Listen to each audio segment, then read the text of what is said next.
Do you really know what is going to happen to your hard-earned dollars when you move on from life on this world and your beneficiaries and executor have confirmed all of your wishes? Hi, I'm Hunter Brockway, founder of Boca Retirement Strategies, here to guide you to a successful, stress-free retirement while spending more and avoiding being killed in taxes. I don't know anyone who likes to think about or talk about death. I don't either. However, I shoulder this responsibility in my pursuit of helping people with their financial lives. So take a seat and let's walk you through an estate review. As you can see here, we've got an estate review for a client Bob, and we build this in-house to walk through some of the top matters to review on a yearly basis with our clients. The first item we check is what type of document do you have? This is going to either be a will or a trust.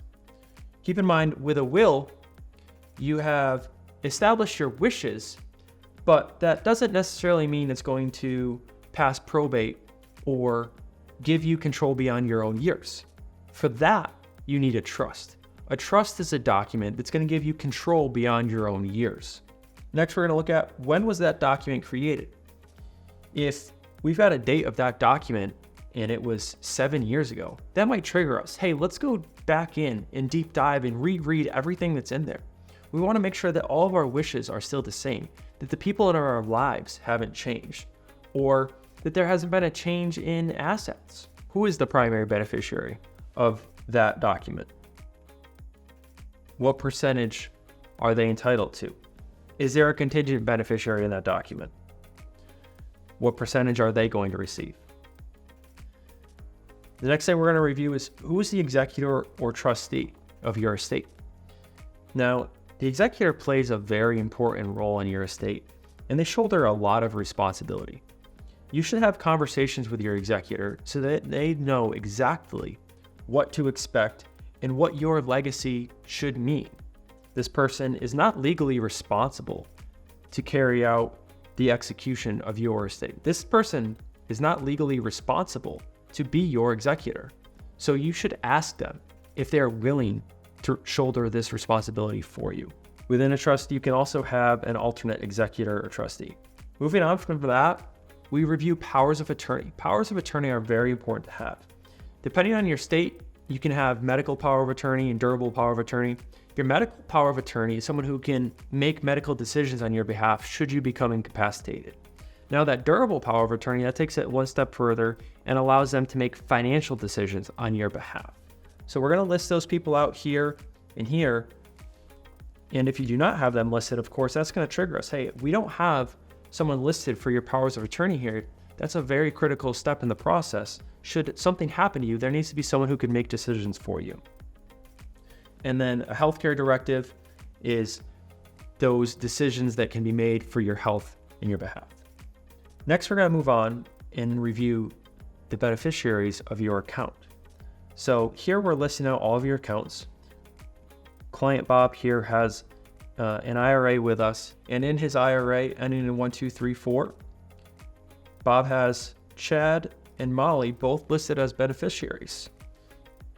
He has them both listed as 50% beneficiary, which at today's account value, they would both be set to inherit about $400,000. Now, there's no contingent beneficiary on these accounts, so none is listed. Bob also has a Roth IRA with us, ending in 5678. And he only has his son Chad listed on there as 100% beneficiary. 100% of that account today would approximately be $100,000. So we kind of skipped over per Stirpes here on purpose. As I mentioned, Chad and Molly are the son and daughter of client Bob here. Now, if Bob had elected per Stirpes, what that would mean is if Molly were to pass before Bob, and Bob did not update his estate plan, and Bob had selected per Stirpes, and Molly had 2 children, that 50% would flow down to her 2 children equally. So 25% each. Without that elected, that 50% is now up to probate. Bob also has an individual account with us with no beneficiary listed. So it's important to remember, qualified retirement accounts require you to list a beneficiary when you open the accounts, but individual accounts, bank accounts, other assets do not require that. You have to proactively make sure that you are listing beneficiaries on those accounts. And always remember, if you're set to inherit an account, contact us first.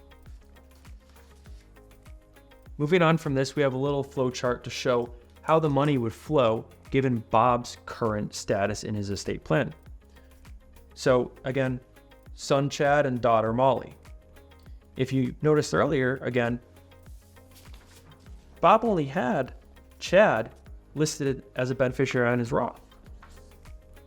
So in total, if Bob were to pass, because he does not have a trust, Chad would immediately inherit $500,000 and Molly would immediately inherit $400,000.